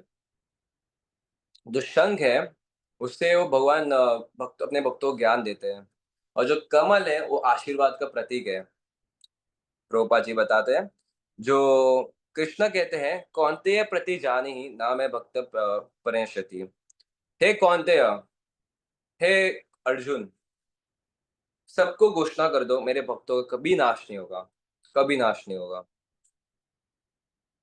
तो भगवान श्री कृष्ण खुद भगवद गीता में प्रॉमिस करते हैं कि जो उनके भक्त हैं, उनका कभी नाश नहीं होगा। हमेशा वो उनको प्रोटेक्शन देते रहते हैं, हमेशा। हमें इतनी फेथ होनी चाहिए भगवान के प्रति। हमें बहुत हर एक लोग के प्रति बहुत सारी फेथ होती है, बस भगवान को छोड़ के। जस्ट लाइक हम बार्बर के पास जाते हैं बाल कटाने, तो हमें पूर्ण विश्वास होता है कि वो हमारा बाल ही काटेगा, हमारा गला नहीं काटेगा। ये हमारा फेथ उनके ऊपर होता है। हम कोई रिक्शा पकड़ते हैं, तो हमारा पूरा फेथ होता है कि वो मेरे डेस्टिनेशन पे छोड़ेगा, किधर मुझे किडनैप नहीं कर लेगा। बस एक भगवान के प्रति हमारा फेथ नहीं रहता। भगवान श्री कृष्ण खुद प्रॉमिस कर रहे भगवत गीता में, कौन दया प्रति जान ही नामे भक्त प्रणश्यति। हे कौन ते मेरे भक्तों का कभी नाश नहीं होगा, फिर भी हम डरते हैं कि मेरा नाश हो जाएगा तो मैं भक्ति नहीं कर पाऊंगा, तो मैं भक्ति से गिर जाऊंगा। तो भगवान श्री कृष्ण है ना, कृष्ण बोलते हैं ना, माँ सूचा, डू नॉट फियर। क्यों डरते हो? जब भगवान श्री कृष्ण के शरण में चले जाओ, जब भगवान श्री कृष्ण के प्रतिनिधि वैष्णव के शरण में चले जाओ, तो आपको डरने की कोई जरूरत नहीं है। आपको फुल फेथ 100% श्रद्धा भगवान श्री कृष्ण के प्रति और उनके भक्तों के प्रति होनी चाहिए, बस। और कुछ नहीं। जो श्रद्धा है, जो फेथ है, वो बहुत ज्यादा काम आती है आपकी भक्ति में। बस वही एक चीज है आपकी भक्ति को आगे बढ़ाती है। जो हमारी भक्ति है उससे स्टार्ट होती है, आदो श्रद्धा तथा साधु संग। जब तक आपको श्रद्धा नहीं रहेगी भगवान कृष्ण के प्रति, उनके भक्तों के प्रति, तब तक आपकी स्पिरिचुअल लाइफ भी चालू नहीं होती है। तो हमें फुल 100% फेथ रहनी चाहिए भगवान श्री कृष्ण के वर्ड्स पे। जो भगवान श्री कृष्ण बोल रहे हैं भगवत गीता में, वो कोई मजाक नहीं कर रहे हैं, वो रियलिटी में बोल रहे हैं। तो हमें भगवान श्री कृष्ण का जो भगवत गीता है, उनका जो नॉलेज है, उनके भक्तों का जो शरणागति, पूरा 100% श्रद्धा रखनी चाहिए। फिर ही हम आध्यात्मिक जीवन में उन्नत कर पाएंगे। तो अब ये कोई कह सकता है कि भगवान श्री कृष्ण डिफरेंट डिफरेंट अमुक अमुक रीजन से अवतरित होते हैं। कोई ये रीजन से बोलता है, कोई ये रीजन से बोलता है, कोई ये रीजन से। बट कंक्लूजन ये है कि प्रभुपाद जी बोलते हैं, कंक्लूजन ये है कि भगवान श्री कृष्ण अपने आनंद के लिए इस धराधाम में अवतरित होते हैं, प्रकट होते हैं। हम जो मटेरियल वर्ल्ड के मटेरियल बद्ध जीव हैं, हम बद्ध जीव हैं, ठीक है। तो हम अकॉर्डिंग टू कर्मा, कर्म के जो बंधन है, उनकी वजह से हमें शरीर यहाँ पर लेना पड़ता है। Different different types of body हमें यहाँ पर लेना पड़ता है। इसलिए हमें 9 महीने माँ के गर्भ में रहना पड़ता है। फिर देन हमें जन्म, फिर जरा, मृत्यु आती है, फिर यहाँ पर डिजीज आती है, ओल्ड एज आता है। हम बद है इसके लिए, मटेरियल कंडीशंस की वजह से हम बद है, हम कुछ कर नहीं सकते हैं। पर जो भगवान श्री कृष्ण है, वो स्वतंत्र है, पूर्ण स्वतंत्र। वो अपनी इच्छा से प्रकट होते हैं, अपने जो मिशन है वो कंप्लीट करके जाते हैं। उनका कोई ऐसा रीजन नहीं होता, कोई ऐसा एक रीजन नहीं होता कि ये मटेरियल रीजन है, ये वो कंडीशनड है कि उनको आना ही पड़ेगा, ये रीजन इसलिए आना ही पड़ेगा। नो, भगवान श्री कृष्ण पूर्ण स्वतंत्र है, फुल इंडिपेंडेंट है। वो अपने इच्छा से आते हैं, भक्तों की रक्षा करते हैं, सब कुछ अपने भक्तों का दिव्य आनंद में लीला करते हैं और चले जाते हैं अपने धराधाम, अपने धाम में। तो पूर्ण स्वतंत्र है। पर जो भगवान श्री कृष्ण की बहिरंगा शक्ति है, माया, वो उनके कंट्रोल में हम रहते हैं। तो इसलिए हम बच जीव इस यहाँ पर फिर से पैदा होना पड़ता है, हम सफर करते हैं यहाँ पर जो भगवान श्री कृष्ण इस माया के स्वामी हैं, मैया अध्यक्षिणा प्रकृति, जो माया है, जो प्रकृति है, वो कृष्णा के अंडर काम करती है, कृष्णा के अंडर कंट्रोल रहती है। ठीक है, तो भगवान श्री कृष्ण का कोई कंट्रोलर नहीं है, तो भगवान श्री कृष्ण सबको कंट्रोल करते हैं। भगवान श्री कृष्ण को कोई नियंत्रण नहीं कर सकता। पर जो व्यक्ति सोचता है जो कृष्णा है वो मेरे तरह ही तो है, मेरी तरह तो यहाँ पर जन्म लेते हैं, यहाँ पर हमारी तरह तो खेलते हैं, मस्ती करते हैं, वो तो माखन भी चुराते हैं, वो तो ऐसे भी करते वैसे भी करते हैं, मेरी तरह ही तो है। तो सबसे ज्यादा मूर्ख व्यक्ति है। तो भगवद गीता में भगवान कृष्ण कहते हैं कि अवजानन्ति माम मूढ़ा मानुष्रीम तनु आश्रिता।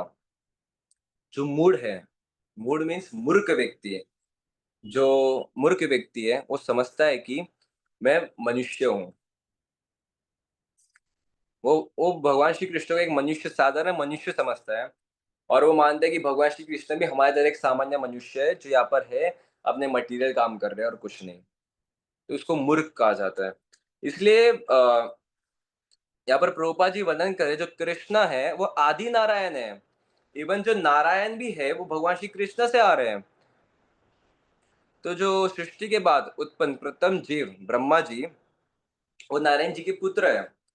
तो जो गर्भदक्ष विष्णु के रूप में नारायण पहले ब्रह्मांड में प्रविष्ट हुए, एंड जो ब्रह्मा जी है वो गर्भदक्ष विष्णु के नाभि से उत्पन्न होते हैं। तो जो मैटर है, जैसे हम पहले मैटर की बात कर रहे थे, मैटर मतलब पदार्थ, जो भूमि अपो अनल वायु है, अर्थ फायर वाटर, इधर जो मैटर है वो बिना स्पिरिचुअल टच के सृजन नहीं हो सकती है, एक्टिवेट नहीं हो सकती है बिना स्पिरिचुअल टच के। तो जो ऐसा ग्रुप है वो सोचता है कि हर एक चीज शून्य से आई है, और वो जान उसको ऐसा, उनको वो ग्रुप को ऐसा लगता है कि जो आत्मा है वो भी एक मैटर है। मैटर जब एक साथ आ जाता है तो आत्मा उत्पन्न होती है। बट एक बोगस फिलोसॉफी है और कुछ नहीं है।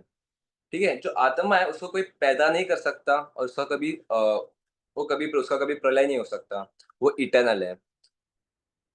और जो आत्मा है वो है कृष्ण की अंश। जो भगवान श्री कृष्ण है वो सचित आनंद विग्रह है, सचित आनंद है। सत्य मतलब इटर्नल, चित्त मतलब फुल ऑफ नॉलेज, और आनंद मतलब फुल ऑफ ब्लिस। और जो अंश है, जो आत्मा है वो कृष्ण के अंश है, और वो भी सच्चित आनंद है। तो उसका कभी नाश नहीं होता है, वो इटर्नल है। बट जब वो अ, भौतिक जो मैटर है उसके टच में आती है, तो जो मैटर है एक्टिवेट होती है। ठीक है। तो जो इसका एक एग्जाम्पल है कि जब कोई आत्मा एक बॉडी में आती है, जस्ट लाइक कोई छोटे बच्चे के बॉडी में आती है आत्मा, तो आत्मा जब तक बॉडी में रहती है तो बॉडी का विकास होता रहता है। वो 2 साल का, जब 1 साल का रहता है, इतना छोटा सा बच्चा रहता है, बेबी रहता है। देन वो धीरे धीरे बढ़ के खुद के पैर पे चलता है, फिर इतना बड़ा होता है। फिर वो 15 ईयर्स का होता है, 20 एज का होता है, एडल्ट बनता है। एडल्ट बन बन के मिड एज में आता है, फिर बुढ़ा बन जाता है। ठीक है, तो ये सब कैसे इसका विकास हो रहा है बॉडी का? क्योंकि उसके बॉडी के अंदर आत्मा है, सोल है। पर अगर सोचो, उस छोटे बच्चे के अंदर आत्मा ही ना हो, उसी दौरान उसके बॉडी से आत्मा निकल जाए, तो क्या उस बॉडी का विकास हो पाएगा? पॉसिबल ही नहीं है, असंभव, पॉसिबल ही नहीं है। थोड़े दिन में बॉडी खुद डिकम्पोज हो जाएगी। वो होगी, मतलब वो विकास नहीं कर पाएगी अपना, बॉडी खुद डिकम्पोज हो जाएगी। जो पदार्थ है, जो मैटर है, वो आत्मा की उपस्थिति के अनुसार ही वो एक्टिवेट हो पाती है, जो मैटर है। इसलिए जो साइंटिस्ट लोग बोलते हैं ना, जो यूनिवर्स है अपने आप बन गया, अपने आप, नहीं, ऐसा नहीं बन सकता। क्योंकि ये सब डेड मैटर है। यूनिवर्स में जो मेन इंग्रेडिएंट्स है वो earth water fire ether air का ही है। ये 5 एलिमेंट से पूरा यूनिवर्स बना हुआ है। और ये जो एलिमेंट्स है, मैटर है, डेड मैटर है। जब तक कोई लिविंग फोर्स, प्राण शक्ति, आत्मा, परमात्मा इसमें एक्टिवेट नहीं करती है, इसको टच नहीं करती है, तो तब तक ये एक्टिवेट ही नहीं हो सकता है, पॉसिबल ही नहीं है। तो ये यहाँ पर प्रभुपाद जी बताते हैं कि सृष्टि के प्रारंभ से ही परमात्मा का ये रूल बनाया है कि जब तक कोई इसको प्राण शक्ति टच नहीं करेगी, तो जब तक ये यूनिवर्स एक्टिवेट ही नहीं हो पाएगी। तो इसीलिए जो हम देखते हैं कि जो ब्रह्मा जी, जो विष्णु के उदर से आ रहे हैं, नाभि से आ रहे हैं, कमल आता है। और कमल जो मैटर, लोग बोलते हैं कमल, कमल मैटर है। ठीक है, कमल एक मैटर है। पर जो मैटर कहाँ से आ रहा है? विष्णु से, भगवान विष्णु से, परमात्मा से। तो हर एक चीज जो मैटर है, वो उसका जो स्रोत है, उसका स्रोत है भगवान, लिविंग फोर्स।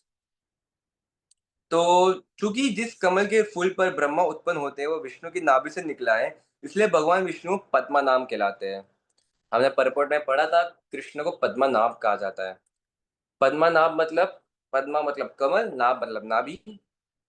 जिसके नाभि से कमल निकला हो उसको पद्मनाभ कहा जाता है। तो सोचो, और जो ब्रह्मा जी है उनको आत्मा भू कहा जाता है।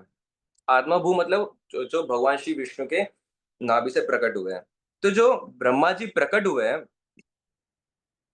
वो कोई शारीरिक संपर्क से प्रकट नहीं हुए हैं। इस भौतिक संसार में स्त्री और पुरुष को एक साथ आना पड़ता है, जब जाके संतान की उत्पत्ति होती है। पर जो भगवान विष्णु है, श्री लक्ष्मी मैया उनकी हमेशा सेवा करती रहती है। पर उनके संपर्क के बिना ही विष्णु जी के नाभि से ब्रह्मा जी प्रकट हो जाते हैं। तो ये भगवान विष्णु की सर्वशक्तिमता है। भगवान विष्णु किस पे आश्रित नहीं रहते हैं। वो फुल पोटेंसी है, वो पूर्ण है अपने आप में, फुल पावर है उनके अंदर। उनको किसकी जरूरत नहीं पड़ती है। जस्ट लाइक अगर एक लड़के को चाहिए, पुरुष को चाहिए कि उसको बच्चा उत्पन्न करना है, संतान उत्पत्ति करनी है, तो क्या वो खुद अकेले कर सकता है क्या? पॉसिबल है क्या ऐसा? बिल्कुल नहीं। पर जो विष्णु भगवान है, वो सर्वशक्तिमता है, ऑल पावर, फुल पावर है। वो कुछ भी कर सकते हैं। उनको किसी चीज पे आश्रित होने की कोई जरूरत नहीं है। जो वैदिक स्क्रिप्चर्स में ऐसा आता है कि अगर आप भगवान विष्णु को, नारायण को जीव के समान मानोगे, हर जीव के समान मानोगे, तो सबसे बड़ा अपराध है। तो पहले ऐसा, आजकल भी ऐसा टाइटल दिया जाता है, दरिद्र नारायण। जो भिखारी आते हैं ना भीख मांगने, वो नारायण है। सर 2 रुपए दे दो, सेठ जी 2 रुपए दे दो, 1 रुपए दे दो। उनको कुछ लोग नारायण बोलते हैं कि ये नारायण है। मूर्ख लोग, प्रोपा जी ऐसे लोग को मूर्ख कहते हैं। जो नारायण है, उनकी चरणों की सेवा लाखों लाखों लक्ष्मी लोग करते हैं, करोड़ों लक्ष्मी उनकी सेवा करती है। क्या वो दरिद्र हो सकते हैं? क्या जो ऐसे जो भीख मांगते हैं, जो बेगिंग करते हैं, क्या वो नारायण है? तो ऐसे इन लोग को मूर्ख कहा जाता है। प्रभुपाद जी बोलते हैं जो नारायण को ब्रह्मा, सारे देवी देवताओं के समान समझता है, वो भी सबसे बड़ा मूर्ख है। नारायण की जो पोजीशन है, वो पोजीशन में कोई आ ही नहीं सकता। उसके जो समान कोई नहीं है, ना उसके कोई ऊपर है, ना उसके कोई समान है। जो भगवान श्री नारायण के आदि है, वो कृष्ण। वो खुद भगवत गीता में बोलते हैं कि मत्त परतम ज्ञानम किंचित अस्ति धनंजय। हे अर्जुन, ना मेरे कोई समान है, ना मेरे कोई इक्वल है, और ना मेरे से कोई ऊपर है। तो भगवान श्री कृष्ण ही अकेले हैं। जो भगवान है, उनके ना कोई समान है, ना उनके ऊपर है। बस वही एक भगवान है। ऐसा खुद कृष्ण बोल रहे हैं, ऐसा कुछ भागवतम में मेंशन आता है। तो नारायण कोई सामान्य जीव नहीं है, हमारी तरह कोई सामान्य लिविंग एंटिटी नहीं है। उनको कोई जॉब नहीं करनी पड़ती अपनी दिनचर्या चलाने के लिए, अपने 2 वक्त का खाना पालने, पेट पालने के लिए, बीवी बच्चे संभालने के लिए। उनको 9 to 5 जॉब नहीं करनी पड़ती है, उनको लोकल ट्रेन में नहीं जाना, सफर करना पड़ता है। वो सर्वशक्तिमता है। इवन वो पूरा यूनिवर्स चला रहे हैं। ये है नारायण, ये है परम भगवान। तो जो उनके दिव्य शरीर है नारायण का, उनके उनके दिव्य शरीर में जो सभी अंग है, सारी इंद्रिय है उनकी, सारी इंद्रियों में सारी इंद्रियों की शक्ति होती है। मतलब इसका मतलब ये है कि जस्ट लाइक कोई भौतिक मनुष्य होते हैं, जो भौतिक प्राणी होते हैं, पशु होते हैं, सब कुछ होते हैं। उनको मैथुन करना पड़ता है, तब जाके संतान उत्पत्ति होती है। पर जो भगवान श्री कृष्ण है, अपने नाभि से, जो विष्णु है नारायण, अपने नाभि से ब्रह्मा जी को प्रकट कर लेते हैं। वो तो कुछ नहीं। जब हम भगवान श्री कृष्ण को भोग लगाते हैं, तो बहुत सारे लोग बोलते हैं कि आपने भगवान श्री कृष्ण के सामने थाली तो रख दी, तूने भोग किधर खाया है? वो तो वैसी की वैसी तो पड़ी है ना, उसमें से एक दाना भी नहीं हिला है। बट जो उनकी इंद्रिया है, जो जस्ट बाय सीइंग कृष्ण सिर्फ देख के वो भोजन ग्रहण कर लेते हैं। जो कृष्ण की जितनी भी सारी इंद्रिया है, वो सारी इंद्रियों का काम कर सकती है। कृष्ण सिर्फ आंख से देख के वो भोजन खा भी सकते हैं। कृष्ण अपनी नाभि से संतान उत्पत्ति भी कर सकते हैं। कृष्ण अपने सारी इंद्रियों से सारी इंद्रियों का काम कर सकते हैं। इसलिए कृष्ण को, नारायण को ऑल पावरफुल कहा जाता है। वो सर्वशक्तिमता कहा जाता है। ये सिर्फ कृष्ण ही कर सकते हैं और कोई नहीं कर सकता।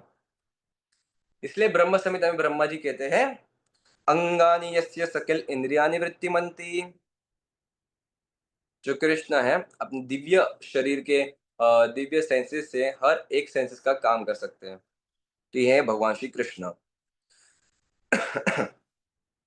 बट ऐसा हम नहीं कर सकते। तो ये हमारी डिफरेंस है, एक जीव के और एक भगवान श्री कृष्ण के अंदर ये है। तो ऐसा लोग नहीं जानते कि कृष्ण देकर ही खा सकते हैं, क्योंकि ये अपने दिव्य शरीर के किसी अंग के कोई भी कार्य कर सकते हैं।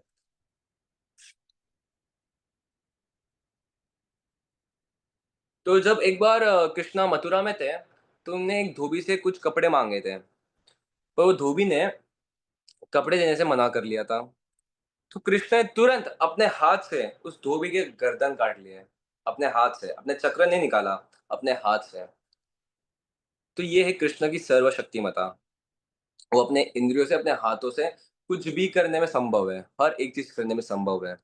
यह है भगवान श्री कृष्ण। तो भगवान पूर्ण है और अपनी विविध शक्तियों के द्वारा कुछ भी करने के लिए स्वतंत्र है, फुली इंडिपेंडेंट है। उन पे, उनके ऊपर कोई फोर्स नहीं है, कोई बाध्य नहीं है कि आपको ऐसे ही काम करना है। वो पूर्ण तरीके से अपनी स्व इच्छा से, अपना स्वतंत्र तरीके से काम करते हैं। ठीक है। तो इसकी व्याख्या श्रीमद् भागवतम में ही हमें फर्स्ट श्लोक में दिख जाती है कि वो अभिज्ञ स्वराट है। स्वराट शब्द का अर्थ ये है कि वो पूर्ण स्वतंत्र है, वो किसी पे आश्रित नहीं है, किसी पे डिपेंडेंट नहीं है, और वे आत्मतुष्ट और आत्माराम है, वो सेल्फ सेटिस्फाइड है। उनको हमारे भोग की, हमारी सेवा की कोई जरूरत नहीं है। वो फुली सेटिस्फाइड है, वो अपने आत्माराम है, वो अपने आनंद में ही रहते हैं। हमेशा कृष्ण अपने आनंद में रहते हैं, क्योंकि हमारी कोई जरूरत नहीं है, बट हमें उनकी जरूरत है। तो हमारा उद्धार होने के लिए हम उनकी सेवा करते हैं, हम उनको भोग लगाते हैं, ताकि हम कृष्ण का प्रसाद पा सके। हमारे भोग के भूखे नहीं है, हमारे प्रेम के भूखे हैं वो। बस कृष्ण में सिर्फ एक ही चीज की कमी है, बस उनको प्रेम चाहिए और कुछ नहीं। सारे जीवों से प्रेम चाहिए, उनको बहुत पसंद है, उनको जो कोई कोई प्रेम करता है।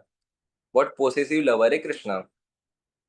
कृष्णा को बहुत अच्छा लगता है कि आप जब इस भौतिक आकर्षण और जो भौतिक प्यार है, जब अपने मटेरियल वर्ल्ड के रिलेशनशिप से या फिर ऑब्जेक्ट के प्रति आपका अटैचमेंट है, प्यार है, जब छोड़ने लग जाते हो धीरे धीरे, और भगवान श्री कृष्णा से ही पूर्ण प्रेम करते हो 100%, कृष्ण को बहुत अच्छा लगता है। कृष्ण बहुत बहुत, उनको सबसे ज्यादा सेटिस्फाइड फील होता है। कृष्ण को सिर्फ यही चाहिए और कुछ नहीं, वो प्रेम ही चाहिए। हमारे चीजों से वो आकर्षित नहीं होते, हमारे प्रेम से आकर्षित होते हैं। तो हमें फुल अच्छे से जो हरे कृष्णा महामंत्र है, हम वो स्टेज पे नहीं है अभी कि हम वो प्रेम के लेवल में हो। हम वो स्टेज पे नहीं, क्योंकि हमारा जो हृदय है, हमारा मन है, बहुत सारे मटेरियल चीजों से, कचरों से भरा हुआ है, बहुत बहुत ज्यादा कचरों से भरा हुआ है। उसको शुद्ध करना बहुत बहुत ज्यादा आवश्यक है। उसको शुद्ध कैसे करेंगे, उस कचरे को कैसे साफ सफाई करेंगे, उसका क्लीनर क्या है? उसका क्लीनर है हरे कृष्णा महामंत्र। हरे कृष्णा कृष्ण कृष्ण हरे हरे, हरे राम राम राम हरे हरे। ये इसका क्लीनर है। ये ये आपके जो मंत्र है, आपके सारे भौतिक काम वासनाएं हैं, भौतिक कल्मश है, हर एक गंदे गंदे जो भी कचरा है, इस सब चीज को डिलीट कर लेगा। ठीक है। तो ये कैसे डिलीट करेगा? थोड़ा टाइम लगेगा। चेतो दर्पण मार्जनम। ये चेत को, जो आपकी चीत है, आपका जो मन है, जो आपका हृदय है, उस सबको साफ कर लेगा। ये महामंत्र की पावर है। तो जब हमारा महामंत्र अच्छे से रोज जाप करेंगे, ध्यान पूर्वक, हमारा चित्त है वो शुद्ध होने लग जाएगा, धीरे धीरे धीरे सारी गंदगी निकलने लग जाएगी। एंड वो एक स्टेज आएगा जब हम प्रेम लेवल पे, भाव लेवल पे होंगे। तो स्टेज आने में थोड़ा टाइम लग जाता है, पर हमें श्रद्धा पूर्वक जितना हम सिंसियर रहेंगे, उतना जल्दी वो स्टेज को प्राप्त करेंगे, वो प्रेम स्टेज को प्राप्त करेंगे। ठीक है। तो हमें अच्छे से हरे कृष्णा महामंत्र का रोज अच्छे से जाप करना है, एंड भगवत गीता रोज पढ़नी है, और कोई ना कोई भगवान श्री कृष्ण की प्रैक्टिकल सेवा भी करनी है वैष्णव के अंडर, वैष्णव के गाइडेंस में। तभी हम स्पिरिचुअलिटी में, अपने स्पिरिचुअल लाइफ में आगे बढ़ पाएंगे। ठीक है। और आगे प्रभुपाद जी बताते हैं कि आजकल ऐसे बहुत सारे मूर्खानंद लोग घूम रहे हैं, जो खुद को भगवान मानते हैं, जो खुद को कहते हैं कि मैं ही नारायण हूँ, मैं ही भगवान हूँ। और वो ऐसे थोड़ा बहुत अपना मेकअप भी करके आ जाते हैं, ब्लू ब्लू कलर का।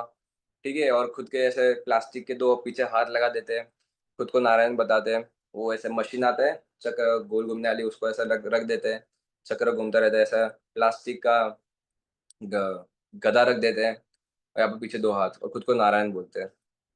बट जब उनको दांत में दर्द होता है, तो ऊ करके चिल्लाते हैं और डॉक्टर के पास भागे चले जाते हैं। प्रभुपाद जी बोलते हैं कि अगर तू भगवान है, तो भाई तू डॉक्टर के पास क्यों जा रहा है? आप तो सर्वशक्तिमान होने चाहिए ना, तो खुद का इलाज खुद कर लो। तो ऐसे ही होता है। कि आजकल के लोग खुद को भगवान मानते हैं, बड़ो मूर्ख लोग होते हैं, उनसे हमें बचना चाहिए। हमें जो नॉलेज है, भगवान श्री कृष्ण की भक्ति है, एक प्रामाणिक गुरु से, प्रामाणिक संप्रदाय से प्राप्त करनी चाहिए। ठीक है? तो आज का लेक्चर यहाँ पर एंड करते हैं। मैं माफ़ी चाहता हूँ, मैं जो भी त्रुटि हुई है मेरे बोलने में, मुझे क्षमा कर दीजिए। और किसको कोई भी प्रश्न है, वो पूछ सकते हैं इस लेक्चर के related. Okay? Hare Krishna. Hare Krishna, Hare Krishna, Krishna Krishna, Hare Hare.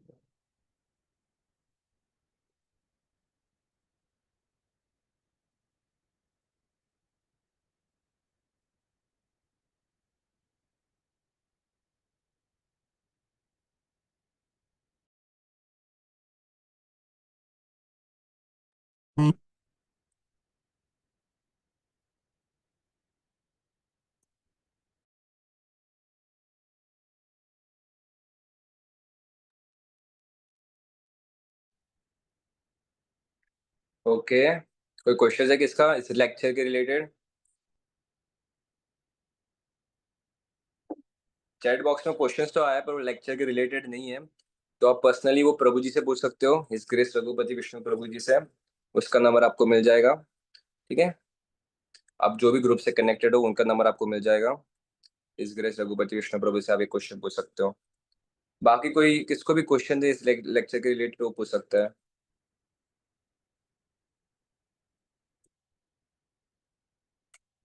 Hare Krishna, Hare Krishna, Krishna Krishna. Okay, I think कोई क्वेश्चन नहीं किसका लेक्चर के रिलेटेड। ठीक है, कोई बात नहीं। आप सबका बहुत बहुत धन्यवाद इस लेक्चर से जुड़ने के लिए। ऐसे ही रोज श्रीमद् भागवतम के लेक्चर को अटेंड करिए, अपनी जिंदगी का उद्धार कीजिए। ठीक है? और ऐसे ही प्रभुपाद जी का आशीर्वाद पाते रहिए।